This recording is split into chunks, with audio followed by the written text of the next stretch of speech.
There are parties that change your life, and then there are nights that leave something behind. Something that follows you long after the music fades. I thought I was just going to a celebrity party during spring break. But what happened at Diddy's house that night? It wasn't just strange, it was something else entirely. And I wasn't the only one who saw it. The funny thing is, none of this was supposed to happen.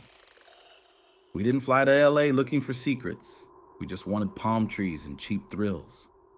That was it. Me, Simone, and Jada. Three broke college kids finally catching a breath after a brutal semester.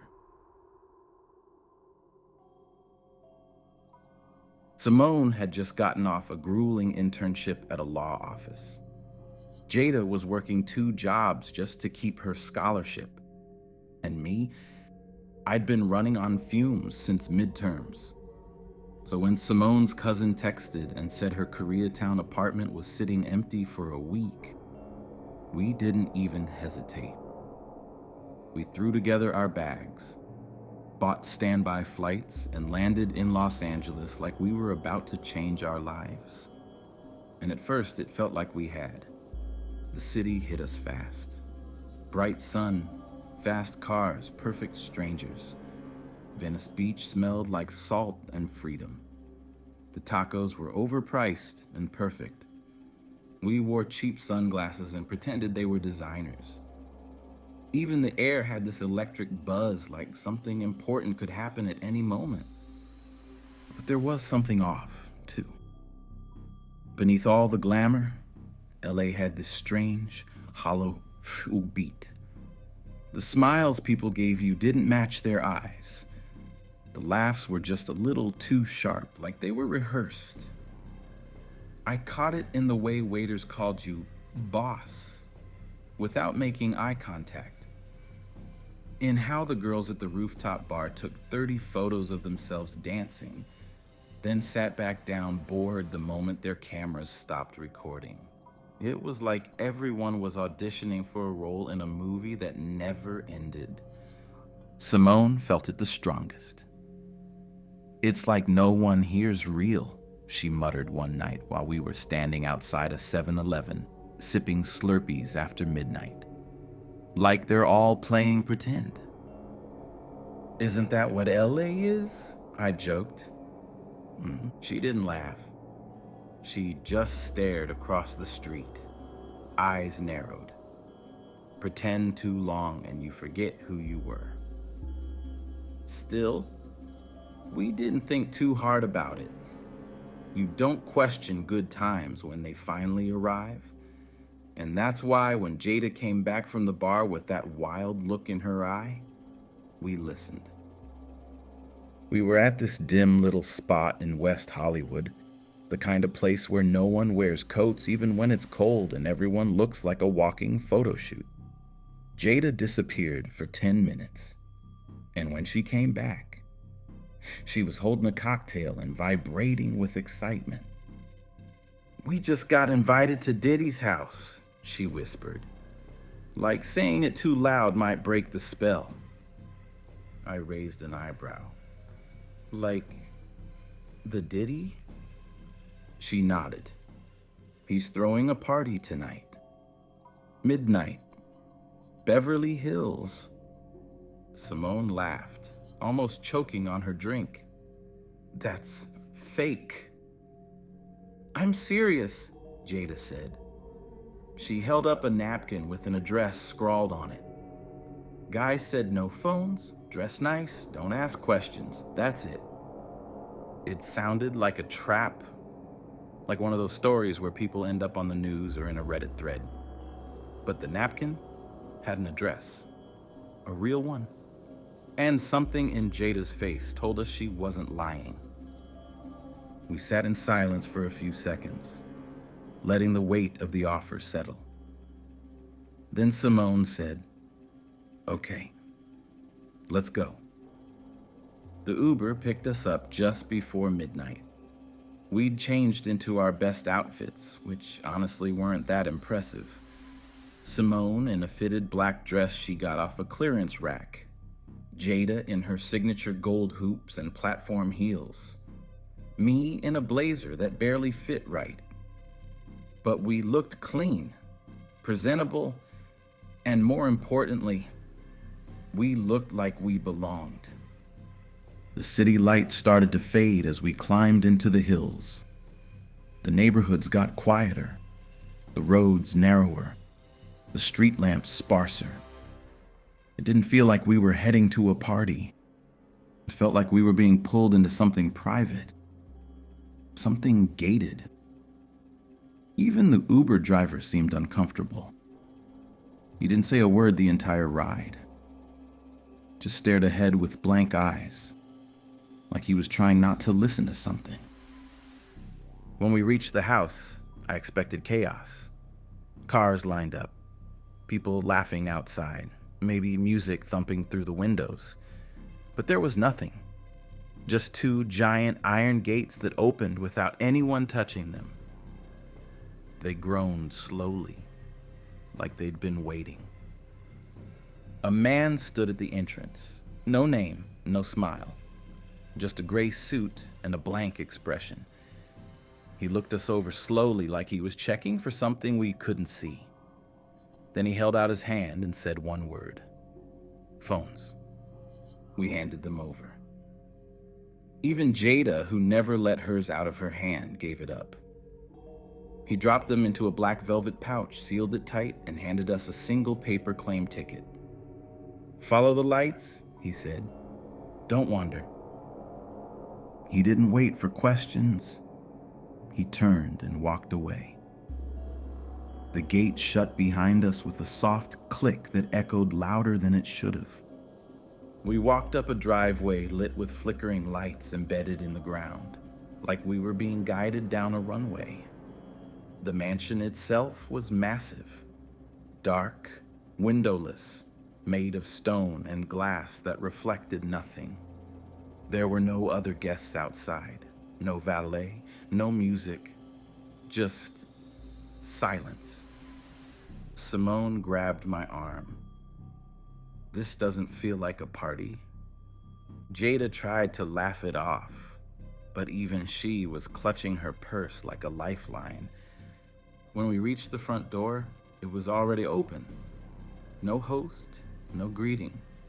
Just a long hallway bathed in red light that seemed to pulse like a heartbeat. The air was thick and warm, like the inside of a sealed box. And there was music, or something like it, barely audible, just low vibrations that buzzed in your chest. The guests were already inside, dozens of them, beautiful, impossibly well dressed, moving slowly like dancers in a dream. No one spoke, no one laughed. They just sipped clear drinks and watched each other with eyes that didn't blink. A server appeared, offering us glasses of something clear and cold. Jada grabbed hers without thinking. I hesitated. Simone didn't touch hers at all. Nobody's drunk, Simone whispered. Nobody's even buzzed. I looked closer. She was right. These weren't party people. They were performers or actors, like they were rehearsing some strange slow-motion ritual. We tried to blend in, walking through the hallway like we belonged there, but the truth was obvious. We didn't. That's when I saw him.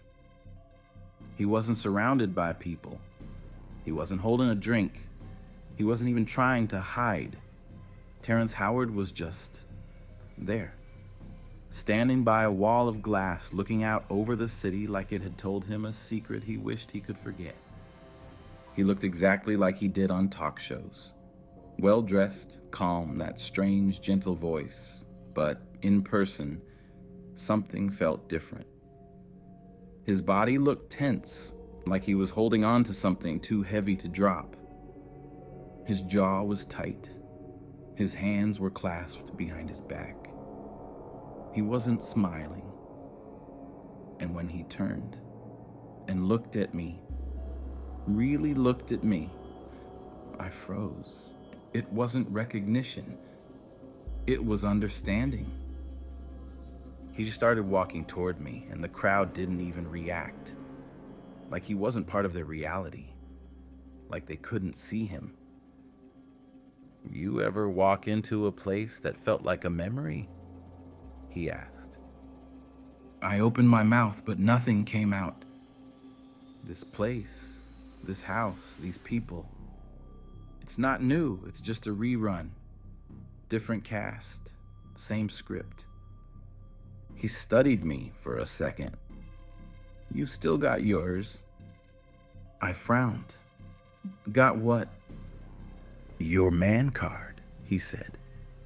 "The piece of you that says no when the room wants yes." He stepped closer. His voice dropped. "They'll come for it. They always do. Piece by piece. They don't take it all at once. That would be too easy. They take a smile, a boundary, a favor, and before you know it, there's nothing left." I blinked.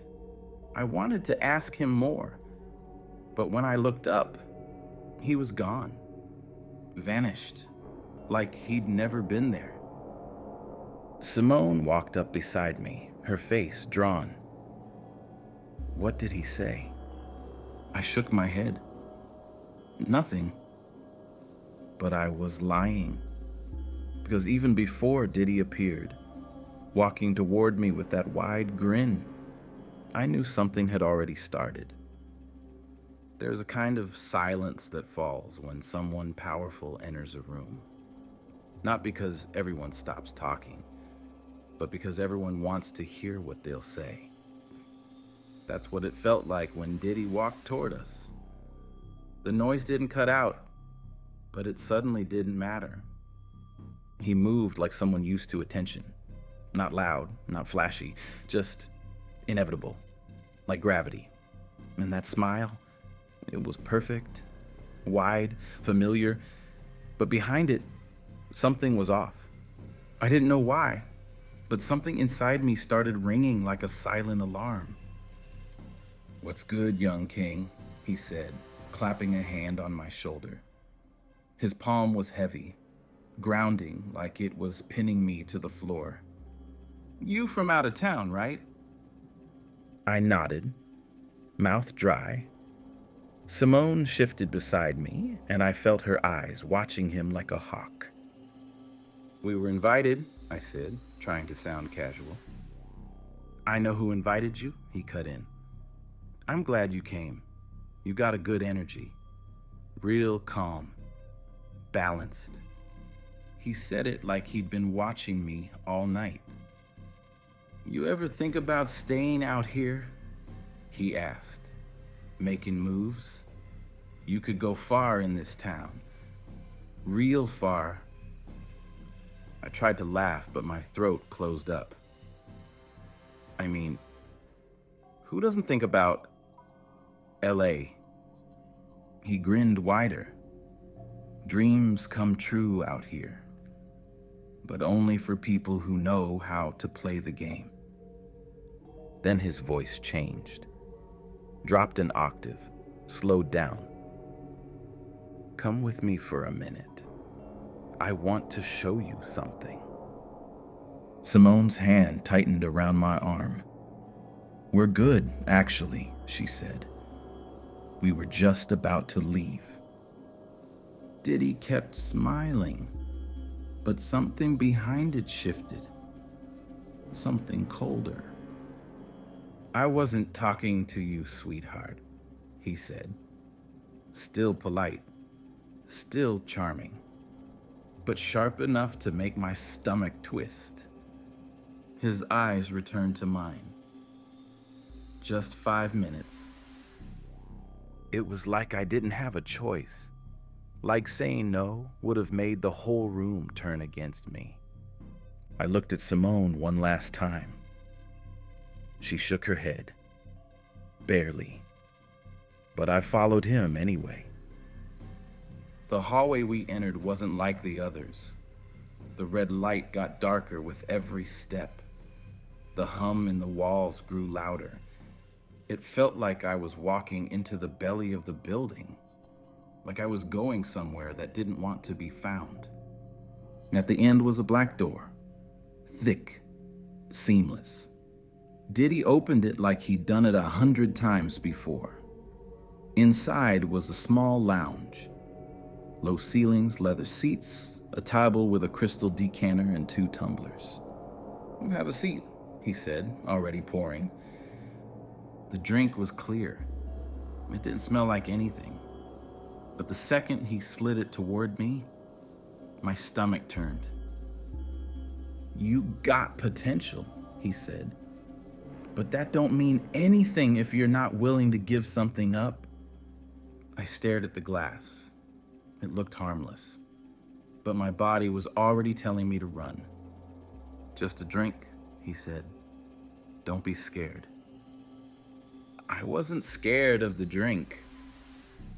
I was scared of what came after. He didn't pressure me, didn't raise his voice, just sat there smiling, swirling his own glass like he had all the time in the world. "You know," he said, "everybody who made it in this town sat right there, had that same look, that hesitation." He nodded at the drink. "This is the first yes, the small one, the one that starts the rest." The room felt tighter. The lights dimmed around the edges of my vision. He leaned in. "You want to be great? You gotta let go of the small version of yourself, the one with doubts, the one that holds back." And then he said it again. "Drink it." I thought about fame, money, power, the easy life, the doors that would open. And then I remembered Terrence. I remembered Simone's face when she saw me follow Diddy down the hall. I remembered my mom, years ago, standing in a courtroom when I almost got expelled. That look in her eyes, the one that said, "If I lose you to this, you might not come back." I dropped my hand. "I'm good," I said. Diddy's smile didn't move, but something behind his eyes shut off. "You sure?" he asked. "This door don't open twice." I nodded. "Then I guess I'll keep the one I got." For a second, the room was silent. Not awkward. Not empty. Heavy. Like something was holding its breath. Then he stood. "Your call," he said. He opened the door. "Go back to your friends." But something told me that door didn't lead back. The handler. The hallway was gone. The way we'd come in vanished. Just a concrete wall where the door should have been. "Where's the exit?" I asked. He laughed. Not loudly, but it echoed anyway. "You think this house got exits?" he said. Then he pointed to another hallway, narrower, darker, like it was carved into the building after it was finished. "You came this far," he said. "Might as well see."